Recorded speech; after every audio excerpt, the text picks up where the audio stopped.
I'm going to go ahead and introduce our speaker. As I mentioned, Anna Oscas is professor at the University of Maryland, Baltimore County, where she teaches courses in Spanish and second language acquisition. She's currently the chair of the Department of Modern Languages, Linguistics, and Intercultural Communication. And in the past, she served as the director of the Humanities Scholars Program and the associate director of the Drescher Center for the Humanities. In her research, she focuses on the use of technology in second language learning and second language acquisition. And within that, she's particularly interested in the use of synchronous and asynchronous communication tools such as chats for second language development, and also discussion boards, blogs, and wikis to promote cultural discussions and to enhance second language writing and intercultural competence development. She has presented at national and international conferences and published articles and chapters in topics of error correction, classroom-based assessment, and the use of technology in the language classroom. And today, she will be talking to us about the relationship between multimodality and second language writing. And so, without further delay, let us welcome Anna Oscas. And Anna, the floor is yours. Okay. Thank you very much for inviting me. Thank you, Simon, for being so patient with me these past weeks when I was sending you the title and the abstract.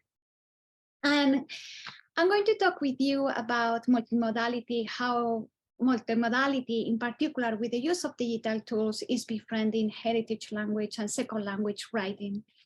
I'm going to start by talking about my own personal story and how I became enthralled with the use of multimodal tasks in the class. And those two events happened more or less around the same time, a few years back. So at my institution, I taught in the past both lower level courses and upper level courses. I have gone through the whole different courses in my institution. So once I was teaching the academic writing class, which is Spanish 401, is the capstone of the program, and it focuses on academic writing. And I usually did argumentative essays, expository essay, narrations, and I did collaborative and individual writing. And so one of the times I was in the class, I was using Google Doc with the students so they could have one tool for both collaborative and individual writing. And the first assignment came in, and one of the students had the essay and had an image attached to the image, to the essay. And I was surprised because as academic writer, we write argumentative essays and we just include the text. We don't have any additional images. It's not part of what we have done. And I said, okay, it's a little strange. I was shocked, but I thought, all right, fine. And then the second essay came around and she was working with someone else and they added other images to support the text. And I thought this is still surprising, but they continued doing that and I didn't say anything. And what I realized is that these students were actually using the digital tools as they were intended. I was trying to replicate something that we did in the past, just the pure text, and she was adding something else, that she was adding different modes of communication to the content. My second story is related to my teaching in Spanish 101, which was the beginner class for Spanish. Around that time, UMBC was providing workshops for faculty members to learn how to use digital storytelling in the classes. And I was seeing the potential, but it was not clear what the potential was.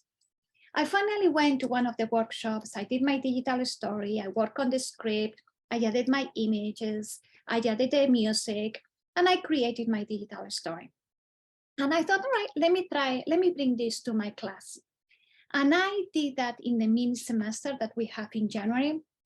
And I included the digital story, but for culture. So the students were working on different topics, such as the immigration or the power of the Latino vote in the US. But they were doing that in English because I didn't think they could do that in Spanish. The students liked the projects, But at the end of the class, they asked me why hadn't I used the digital stories with Spanish. And my reaction was, well, for a cultural topic, it might be better to use it in English because I want you to really think about the topics, but it really made me think how to integrate that in the lower levels. And the following year, when I taught the winter semester, I integrated the digital story with the writing activity. So for that class, the students had to find a new roommate for the following semester, which is an activity that we have done very often in language classes. The students were grouped in groups of 3, and they have as they were doing the writing activity, they have to write who they were, they have to write what they like, what they didn't like, the activities that they perform every day, at what time they woke up, when they went to the library, all the things that we teach in the beginner's language class. And at the end, they completed a digital story. It was a huge success. The students were super engaged. The students were developing, writing beautiful activities in a way that I hadn't seen before. And they were adding the different modes. And that was at that moment, that was when I realized of the power that the digital story and the multimodal tasks in general had for language learning. So when I said that I was shocked at the beginning of the use of the images in the class, in the argumentative essay, and when I was not sure about the integration of digital stories in my language class, was because I was abiding to this definition of literacy as acquiring the set of the coding and encoding skills needed to read and write using a foreign alphabet or writing system in the context of unchanging, rule-governed, monomodal, and static linguistic elements. The inclusion of digital tools, however, and all the access to the internet that we have has made us redefine literacies as social practices that are fluid, sociocultural, multimodal, and dynamic, which are exercised by individuals as part of larger groups, and which support the goals of writers and audiences and the social relationships between them. This digital literacy is closely related to other types of literacy, such as computer literacy, which is the competence to use and make use of technology, information literacy, which is always important, it has always been important, and is the ability to find and evaluate information. This has always been important, but even more now that we get so much information from many places and we don't know where it's coming from. We need to look for the credibility of the sources. And also we need to understand that what is represented in the media has an ideological purpose, and we need to know that. So this idea of data literacy is closely related to how we integrate multimodal tasks in the classroom. What we are doing is to respond to the technological advances in society. By including multimodal tasks, and I'm talking about instruction and including feedback and assessment, we are aligning our curriculum to the complex and multifaceted literacy skills of our students. We are equipping them with the creativity that they will need later on to go to the workplace. We are helping them to meet the challenges of the global economy. And the thing is that we are already using digital tools in our class. Our classes are already multimodal. So why don't we use them in our class? Why don't we ask our students to complete multimodal tasks, which are going to help them in the future? So every time that we are asking, so what we need to remember as language learners, instructors, is when we are asking our students, we are engaging them in going to a Google map and adding an image and writing a blurb about a place, making sure that they use copyright-free images and they include the sources. And every time that we ask them to complete a Wikipedia entry or that we ask them to complete a blog, we are in fact asking them not only to learn about the language, but they are learning to become dynamic members of an increasingly technological society. And it's something that we need to do. The question is, as language instructors, well, we have the text, we have the images. If we go to a digital story, we have the sound. How do we teach those tasks? How do we provide feedback in those tasks? How do we assess those tasks? So obviously for us as language instructors, we want our learners to learn how to write, to learn the language. So far, the evidence of multimodal writing, whether multimodal writing is conducive to language development, is inconclusive. We have the work by Lim and Polio in 2020 and Manchon in 2017 that say that perhaps the multimodal task distract from developing the language. In a study that my colleague Idoia Lola and I conducted in 2014 with digital storytelling, we saw that students improve in the use of preterite and imperfect, but we were not sure if that was because of the digital story per se, because they were writing different scripts, or because of the time in which the digital story took place, which was towards the end of the semester, after they have done several assignments that were leading towards the digital story.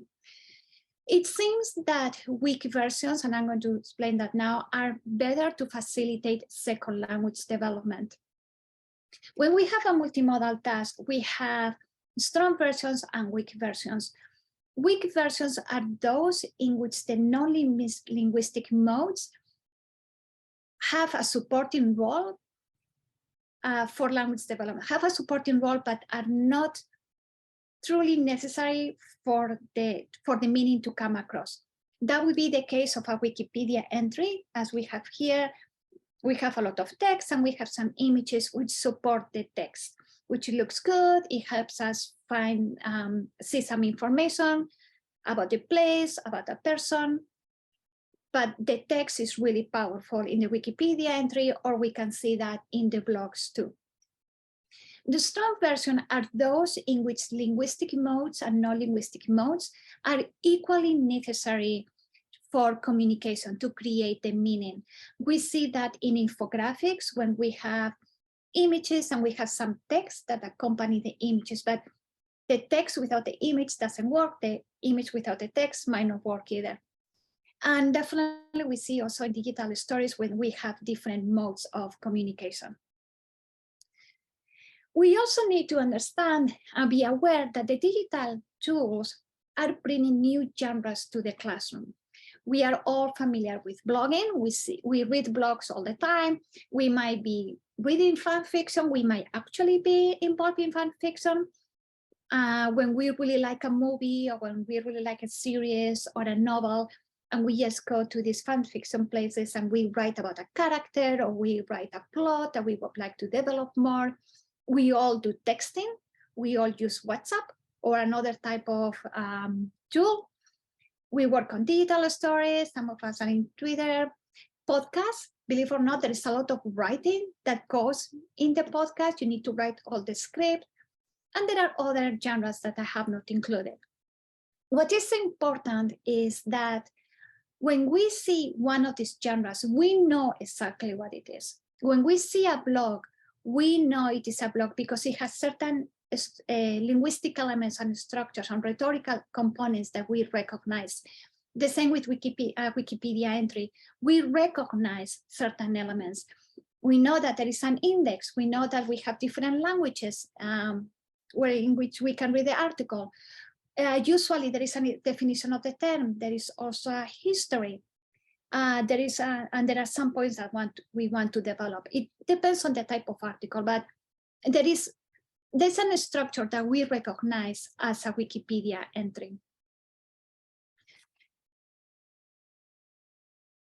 So when we're talking about hybrids, we also need to distinguish, when we talk about genres, we need to distinguish between hybrid and emergent genres. Hybrid genres are those that have evolved from the print to the digital environment.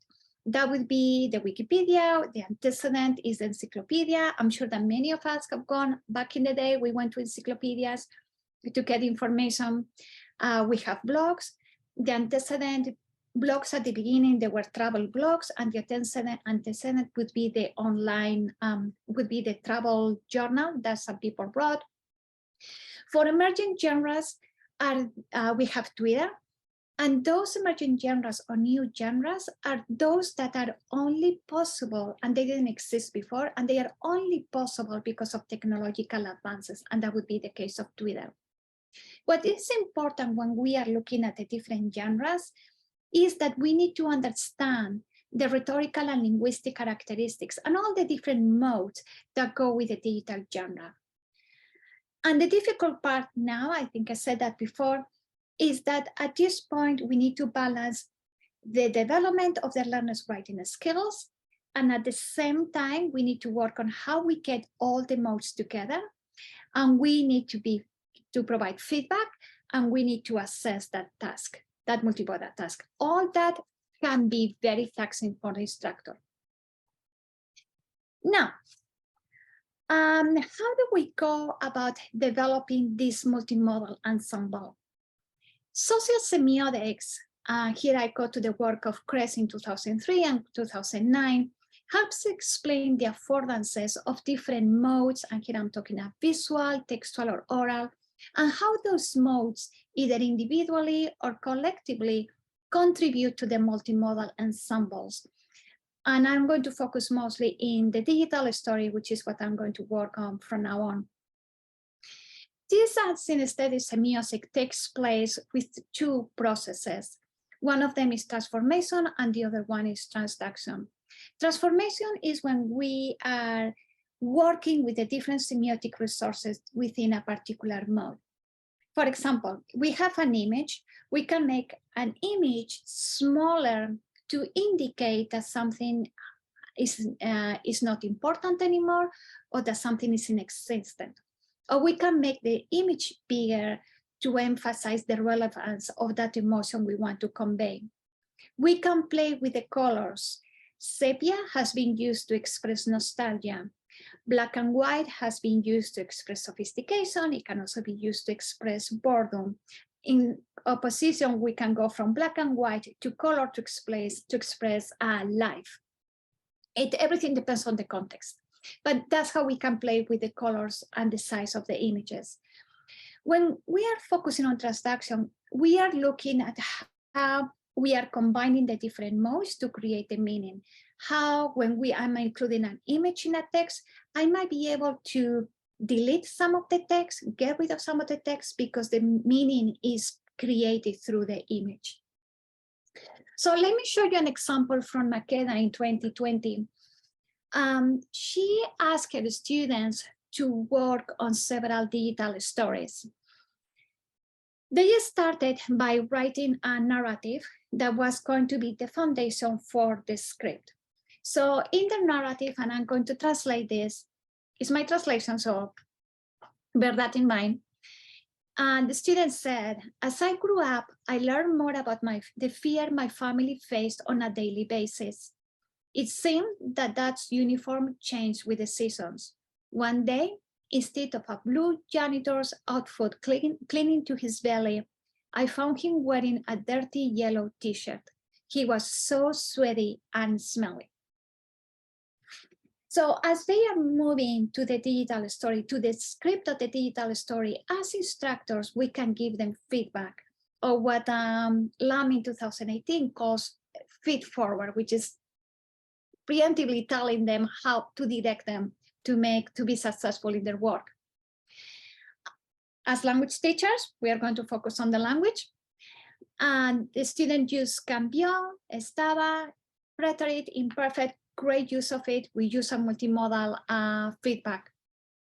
We can acknowledge they have written a great paragraph, and they have used very good sophisticated, what I think is sophisticated vocabulary. The words sudoroso, apestoso, aferraba su vientre. Those are words that I don't use in my daily life. It shows the sophisticated use of the vocabulary from the student.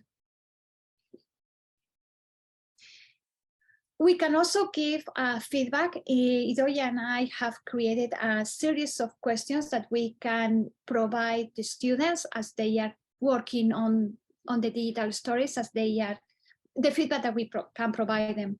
For example, is the story told with an appropriate amount of detail? Are you using different linguistic structures? We can focus on the language per se.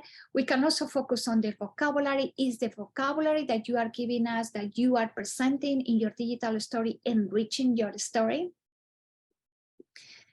We can also give them feedback towards that transduction, in which the students are moving from the narrative to the script, in which they are going to include the images. And we can say, well, since the script is going to be shorter and you're going to use images, what do you think you might want to convey? What images can you use to convey the same meaning in a different way? So this student, after that feedback, went from 53 words to 14 words, which is almost 64% less than what she wrote before. And we might be like, oh my goodness, but we really wanted to write. That was the first reaction. But they write less in the digital stories than when they are writing the narrative. But what we are doing here is combining different modes. So the move from the 50 words to the 14 words is what is transformation. They are making changes within the mode. And the change from the addition of the images would be transduction. Through the use of the images and with the text, they are creating meaning. So we have the idea of the seasons, and we have also the idea in the text, but we also have the seasons in the 4 images. We have the idea that the father is changing jobs all the time. We have the idea that the attire is changing, the clothing that the father is wearing changes depending on the job. So the person has created a meaning, a similar meaning or the same meaning by using images and not text. So some of the feedback that we can provide towards the visuals would be whether the images are quality images, whether the images are really helping with the story or they are distracting with the story, and to what extent they are repeating. So we see that there is a multiplying the meaning, but it's adding a layer that we had before in the text, but now we have through the images. So what we are going to see now is when we are teaching in the second language or heritage language class, we are moving from just focusing on grammar, vocabulary, content, and genre, and here we talk about the structured organization and editing. We can include, we are moving to an L2 multimodal composing. So grammar, vocabulary, content, and genre are still there, but we are also looking at how our learners, through the use of the images, through the use of the words, through the use of the sound, they are expressing their own voice. It's just not a repetition of what someone else said, but it's their own ideas and they're expressing their identity. In many cases, we can see that the students are bringing their linguistic repertoire to the multimodal task. We all have more than one language as a linguistic repertoire in some way. And when it might be appropriate to bring it to the multimodal task. Now, how do we assess this? We are looking at all the different modes. So what we did, we created a digital story rubric that could be applied to different levels, that addresses the different components of the multimodal task. And this is specific for the digital story. But we were looking at the extent to which the digital story, the author is engaging with the audience. We are looking at the semiotic resources because that's a big part of the multimodal task, how we are putting it together. We were looking at whether the narration is clear and well edited, whether the soundtrack complements the story or overwhelms the narration, the use of the images, they are clear, they are original, they are literal, they are symbolic, there is a mix, the use of the grammar, few errors, vocabulary. So you see, we are, at the end of the day, we are also language instructors. We want to focus on language. And if applicable, whether they are making use of the linguistic repertoire. We also examine the genre characteristics, as I said before, whether it's a wiki entry, whether it's a blog, whether it's any other digital genre that we use. We need to focus on what the genre characteristics are and assess those. So in the case of the storytelling structure, we were focusing on the rhetorical structure. There is all rhetorical question, sorry. There is always a question that is answered in the personal digital stories. How are they using the transitions to be effective and to create that emotion? And then whether they have a title, whether they have a conclusion, whether they are including the credits. The digital stories might be individual or collaborative. We are working on a Wikipedia entry. It's very likely it's going to be collaborative. We also need to provide credits and citations, credit the people that you read, cite them, and how you are using the different semiotic resources to convey your meaning. We also focus on how the students are using transduction and transformation, how they are combining the different modes in an organic manner, in an harmonic orchestration, and how they are using the different modes, how they are making changes within the different modes to create that story, and the completion of the task. So what's next? As language instructors, we need to develop an instructional context that takes into account all the characteristics of the digital genres, of these multimodal tasks that we are going to include, and how we are going to teach them, how we are going to provide students feedback, how are we going to assess those tasks, and both to assess to focus on the linguistic and non-linguistic components.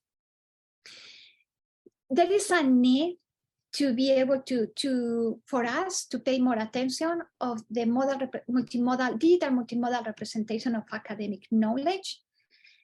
And we need to have research needs to provide us more information about the role of multimodal writing tasks for language development. At the end of the day, we also want our students to learn the language.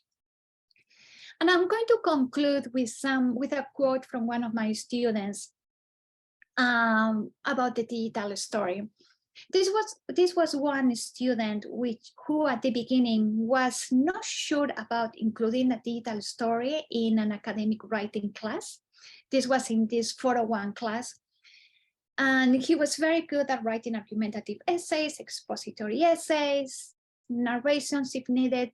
But when it came to the digital story, it really broke up all his ideas of what writing was. And I loved it. He said, perhaps this is the aspect that most distinguishes the digital story from the essay. While the essays in the impermeable logic are nothing like life, the stories do manage to capture its whims, pains, euphoria, and trams. In any case, when I witnessed my inconsequential story dancing on the screen, the shame that I had experienced before wilted away, having been exorcised by transcending the I to that it's art. For me, these words and the engagement that I saw in the students when working on the digital stories made me realize that multimodal tasks, including these genres in the class, is not only about different modes, but it's about communication, and communication with language, with images, with sound, with everything that we have in our hands. Thank you. That was wonderful. That was excellent. Thank you so much for sharing this inspiring presentation and your ideas. And at this point, I would like to invite our attendees to share any questions or comments that they may have. See that people know how to use reactions here, so that's great. If you would like to take the floor, can you please kindly just raise your hand and I will go ahead and unmute you, okay?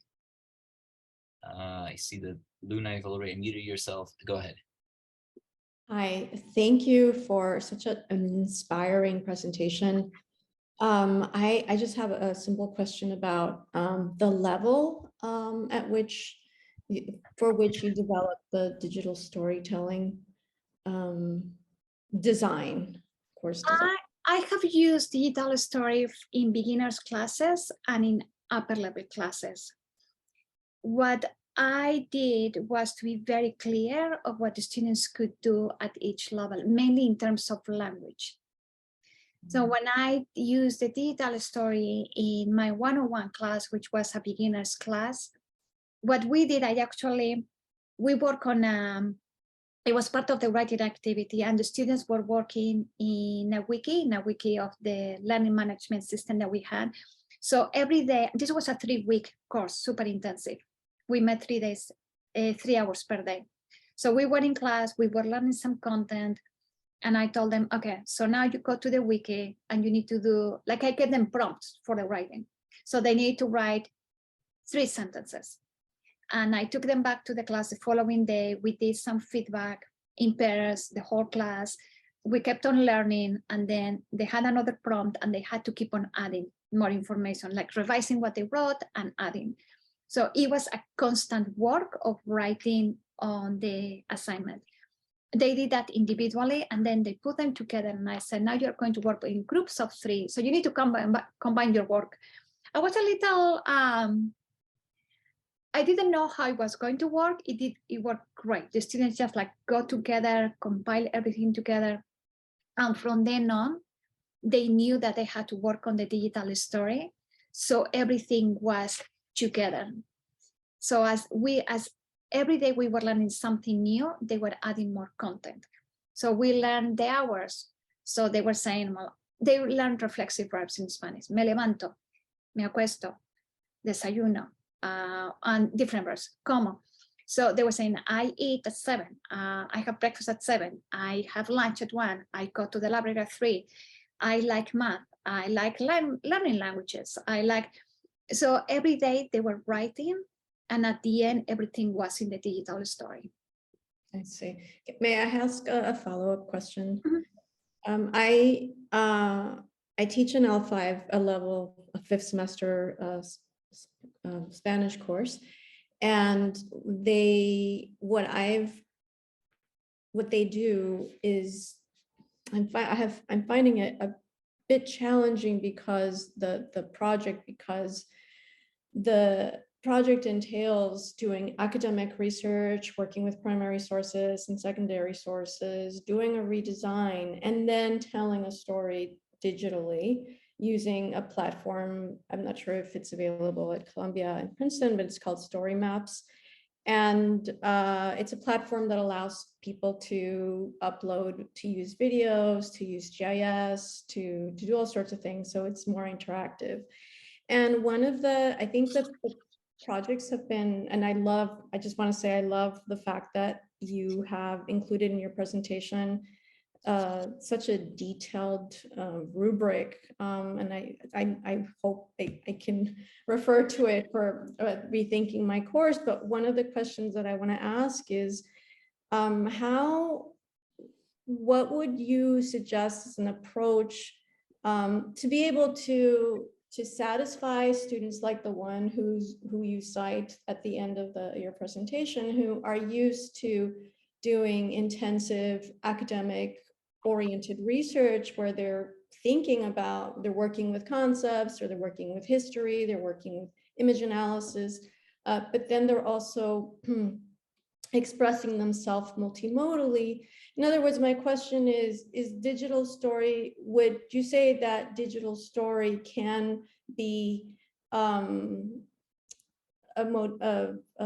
kind of design that can accommodate that higher sort of academic engagement, while at the same time demanding from students to also think about the design and the way that they're communicating to be more intentional?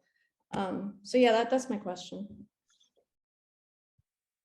So the digital story is one of the products or one of the assignments that we can have in the class.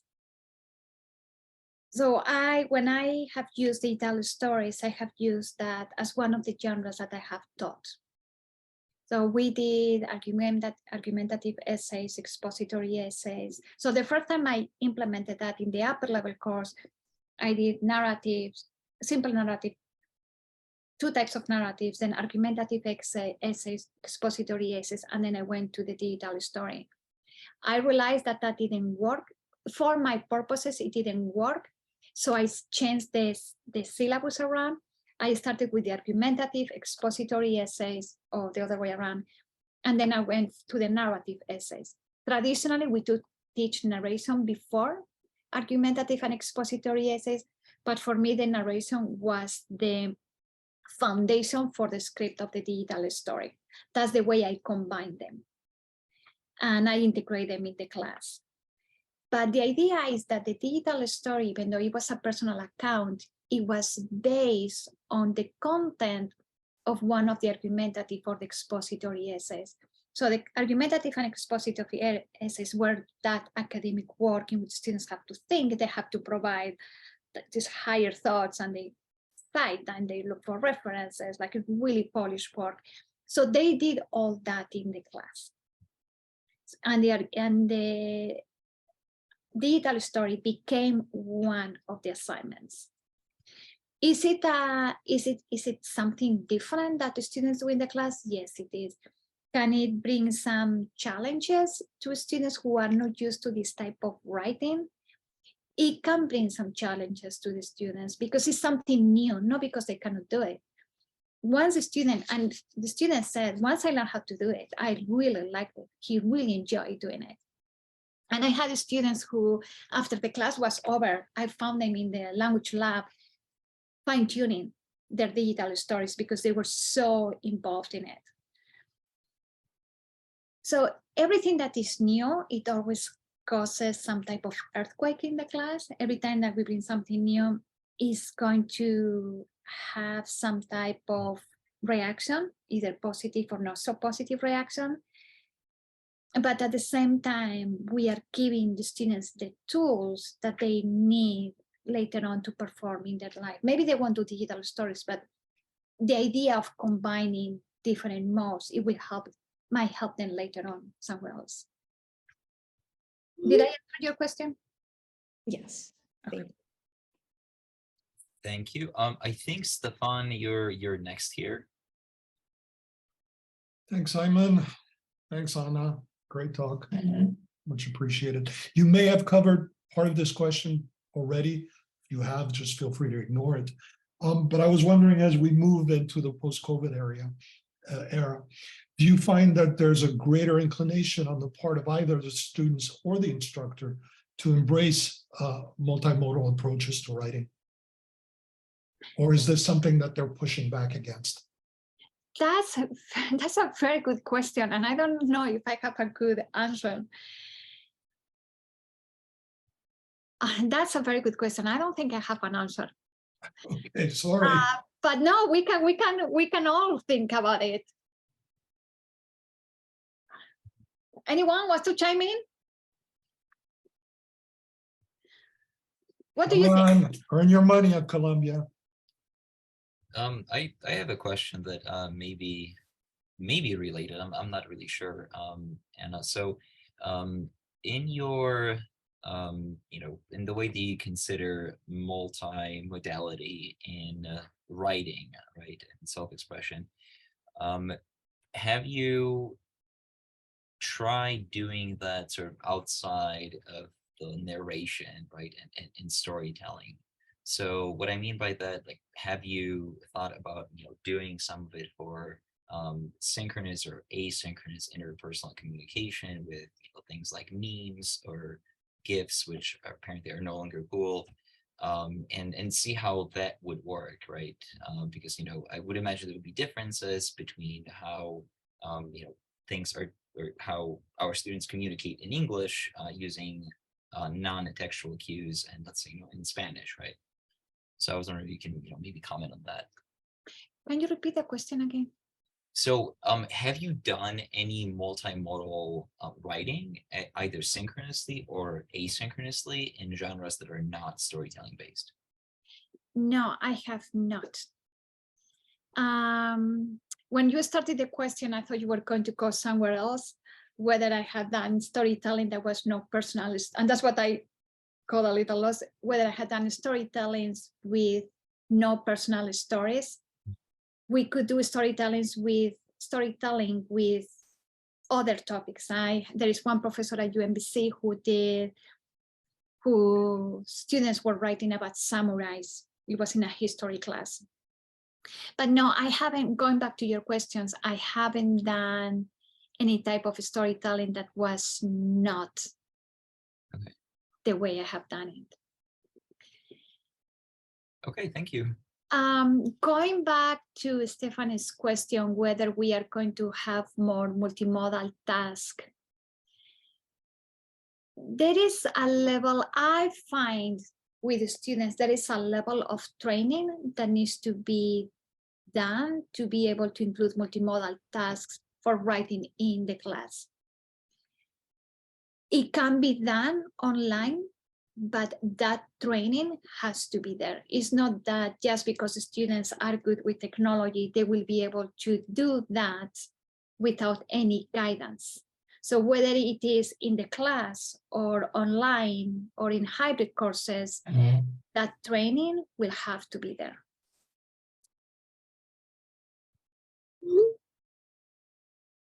Hi, hello, thank you for your talk, Anna.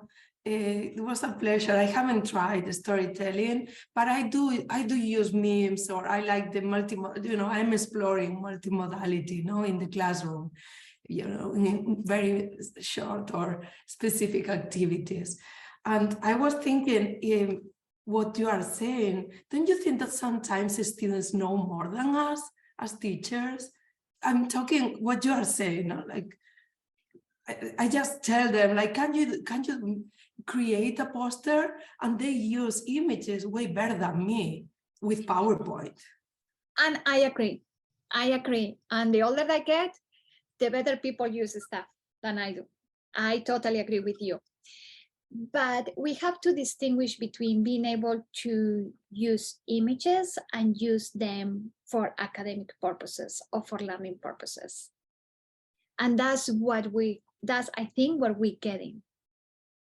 Because our students know how to use memes, our students know how to use great images, but do they know how to communicate the meaning? Or do they know how to communicate a meaning for a specific goal? That's the part that we as instructors, we come in. What's the purpose of our activity? And then we can use their knowledge, because they do know more than we do. Like I'm with my students, I'm like, I don't know what you're talking about. But I know how to help them think of how to use their knowledge in a more constructive way. And that's where we come in. Mm-hmm. Thank you.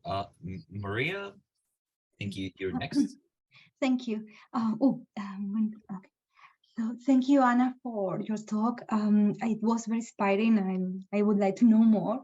So I wanted to ask you if you could give us or share with us an example of a task, a project they have to complete for this storytelling, for creating a storytelling. If you could, I don't know, like some steps of the task you have performed in class. Thank you. This is going to sound like self-promotion here.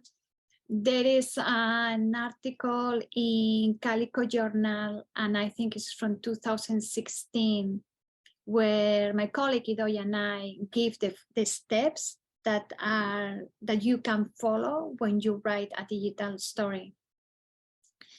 And there is another article also from 2016, and I think it's in the Call Journal, in which we talk about the study, in which we present a study that we did with digital stories. So in that article, we are giving the different steps that instructors can use to develop a digital story. We don't give step by step. We don't tell you, we don't give a prompt, but we tell you this is what you have to do. And how there is a circle and there is the information there. So I can send that to you. I can send it to Simon, and then you can get it. Or you can just go to the Calico Journal. Thank you. I Sorry will. for the self-promotion. No, it's okay, of course. I love to explore, so thank you. Thank you for the question, Maria. I think that Chris may have a question now too. Yeah, thank you so much for your talk. I really appreciated it. Sorry, it's so echoey where I am. I was really struck by that one slide where you showed how you take a composition and then the students kind of turn it into a piece of writing that accompanies an image. And I thought that was really cool because that's kind of a thing that you have to do when you're living in our sort of digital world. You have to recast the things that you might write for different digital media. And I was wondering, do students typically do it that way in your class? They write it sort of as a composition and then they rewrite it? Or is that just an example that you were giving? And in either case, do you have any reflections on that process? So when specifically? you write, and this is coming from Lambert. Lambert is the person who started with the whole idea of the digital stories with his work in California. And that's the person that I have always referred to. The idea is that you write your story, and then you get together in circles with other people. And that's also what I did. And I did that with my students. We got in circles and you read your story. And what the group members of the circle, they give you feedback. And you can also bring your story, you can bring your images, and you can think of what music you can add. And together with in the discussion, the students, and when I did it, I end up thinking, oh, I can get rid of this, I can use an image for this type of text.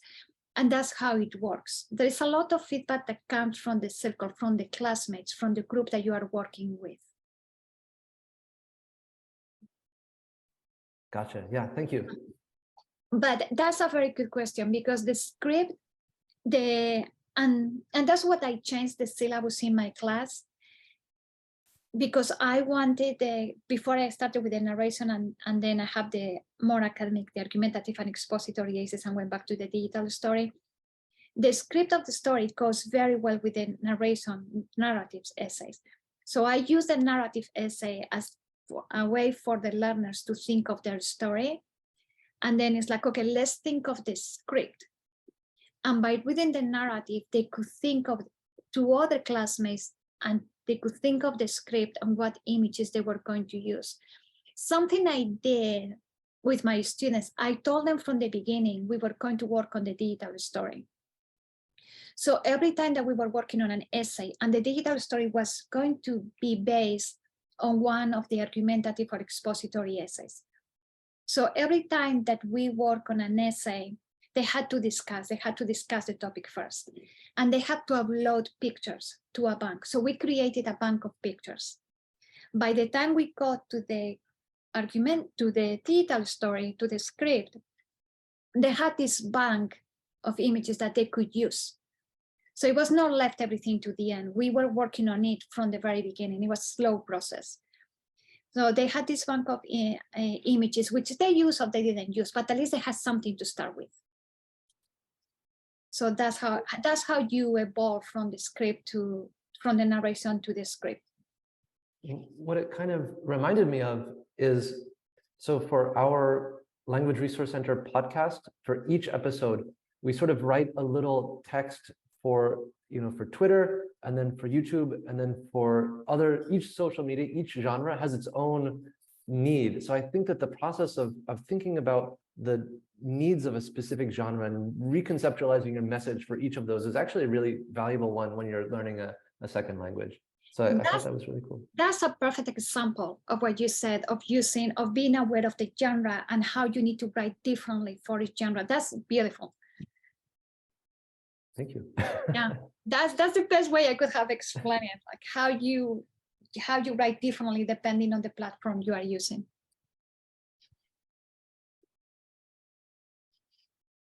Okay, thank you, Chris. I think there's one more hand up. Jose Antonio, go ahead. Hello, thank you, Anna, for your talk. Going back to this last part where you were talking about creating a bank of images. what about using the images and copyright? Yes, that's something I always tell my students, and I have been even more aware as the years pass by that the students need to find copyright-free images. And there is a way to do that. When you go to Google, you can go to tools and you can click somewhere and you find, I don't remember the name, but common use images. There are also places where you can find copyright-free images. I was last fall, I worked with my students on a blog, and I told them they had, so they was, I blogged in 2 different blogs for 2 different classes, and students had to upload images, and I always told them they have to be copyright-free images, and I actually check every image to make sure that they were copyright, and they had to cite them. That was very important. Yeah, we don't want to get in trouble. We can have the fair use if it's for educational purposes, but we don't want to get in trouble. The fair use is a little difficult to navigate, so we don't want to get in trouble. I see. Thank you. Jose Antonio, in chat, I posted the 3 sort of ways of finding copyright-free images that we use here at the LRC. There are 2 platforms with exclusively copyright-free images, Pexels and Unsplash, and there's also a little blurb on how to look these things up on through Google. Thank you. I will check them out too. Okay, excellent. It is almost 4 o'clock. Question from Hillary. Well, it wasn't really, yes, well, I don't have a question. It's really more like a comment. And I wonder if other people have found when students are working on projects together, particularly projects that they're going to present in class, that they're much more comfortable speaking in the language they're learning when they're supporting their presentations with videos or images. And so the focus isn't on their words all the time, that there's kind of a deflection, and therefore it seems to me with the students I work with at 4 different levels that they all seem much happier when there's images and video that they can bring into their work, and they're much more content to share the work than they are if they've just like a text that they've written and they're just going to read it, you know. Are these videos created by them, or do they bring videos from other places? They create their own. They yes. Even if it's a very simple task, like, and I don't often give them the exact task, I'll see what they would like to do. But one example would be, you know, what do you do on your way to class? So they might actually make a video as they're walking across Washington Square Park or somewhere in the vicinity. And then they'll spend some time putting some text to the video, and then they present it in class. That kind of very simple, sort of something about their day. And it just means that they're using the language, but their focus is on the video. So it seems to work. There are different levels of engagement. And I think if we are engaging the students in that way, and they are communicating and they are learning the language, I'm fine with it. Just because we did something in the past, it doesn't mean we need to keep on doing it in the future. And sometimes collaborative work in these, I had a couple of students who went for coffee, just to a coffee shop one time, and they made a little video, and then they recreated the scene, as it were, you know, with them having, you know, an exchange of a conversation in the coffee shop. It's just simple sort of vignettes from normal life, but that's really what the objective is in the end, I think, that they can actually speak the language in normal living situations. And that's perfect. And that's perfect. Yeah. Good that you have those students so engaged that they want to make videos of themselves. I think they love making videos of themselves or others. The phones are always out. Okay, thank you for that question. Dini would like to make a contribution. Dini, go ahead. Hello. Hi, thank you, Anna. Thanks for the presentations. So happy here to be in a Columbia University circle. I was in New York, but was not able to stop by, so it's good to catch up here.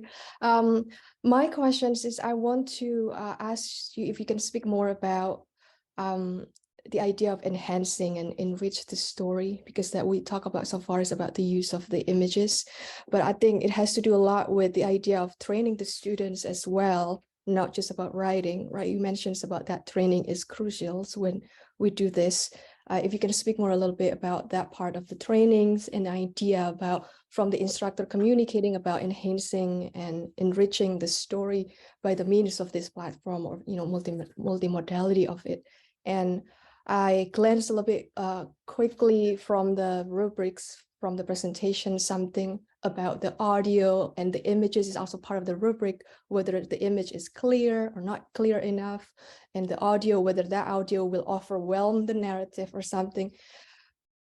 My question would be, how do you communicate this thing to the students as part of also, the making of this practice? How is from that rubric, how is communicated to the student, so also help to understand the students, because these are very thorough rubric, but it's also very a lot to process for the language learners to do and to process in their own understanding, and a lot of unlearning process in their own to be able to do it also well.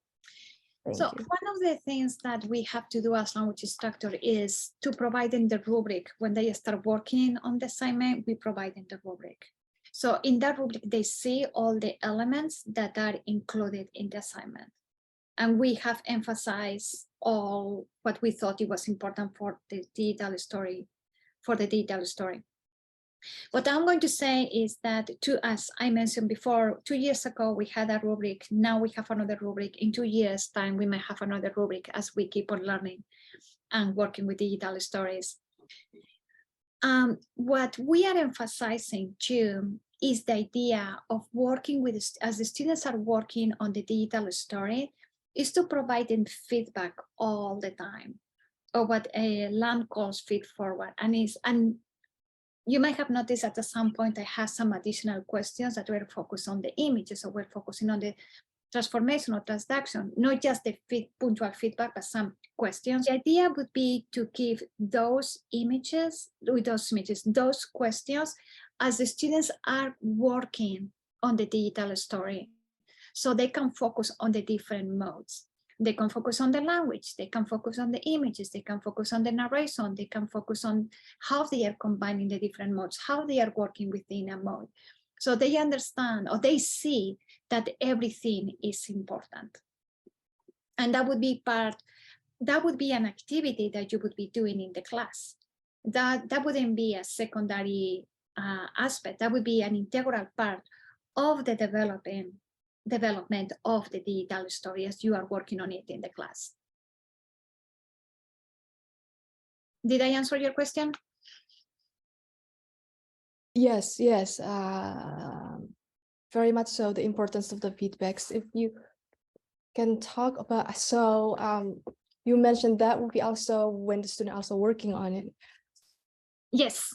How much of this in the applications of prioritizing and spending the times, in the classrooms, and also maybe what kind of feedback also in the written feedback, personal feedback, how do you navigate, or is there a different kind of feedback as well happening, group wise, personal wise, one-on-one, written feedbacks, and how often the students, is it in one class sitting and we do everything together like that, or is it also like a process of a few days?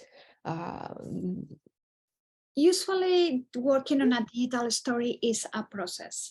So you write the script, you write the narrative, get in your groups, work on the script, start to work on the digital story. You get feedback from your classmates, you get feedback from the instructor, you work on the digital story, you show it what you are doing, you get feedback from your classmates, you get feedback from the instructor. So it's a lot of, when I do it, it's a lot of collaborative work and a lot of engagement in the class. How you give the feedback, that would be up to the instructor. Very often I have been going through different stations when they were working on stations. I was going to the different computers and I was talking with them, oh, maybe you can do this, maybe you can do that, or maybe they were working collaboratively and there was a discussion. What do you intend to do? What's the meaning? But the important part is that you don't tell them what to do, is what's the meaning of what they want to create and how they are going to create. You give them tools, but then with those tools, the students can need to develop their own story. It doesn't have to be your story, it has to be their story. So you are guiding in the process. How is this image representing? Why did you choose this image? And that was a what I also did at the end of the class, there was a reflection in which they had to think. Actually, throughout the semester, there was a series of questions of why are you choosing these images? What's the message that they convey? And we discussed the images in the class. So it was not all left towards the end of the semester, but it was a process that was taking place. And there was a reflection at the end. Why did you choose those images? What was the intended meaning? Did it work as you expected? Why did you change the colors? Did you use different colors to express different meanings? Did you change size? And how is everything coming along or came along to create your story? So there is also a lot of reflection that goes into the digital story. Okay. Thank you. Thank you. Thank you, Anna, for your presentation and for patiently answering all the questions.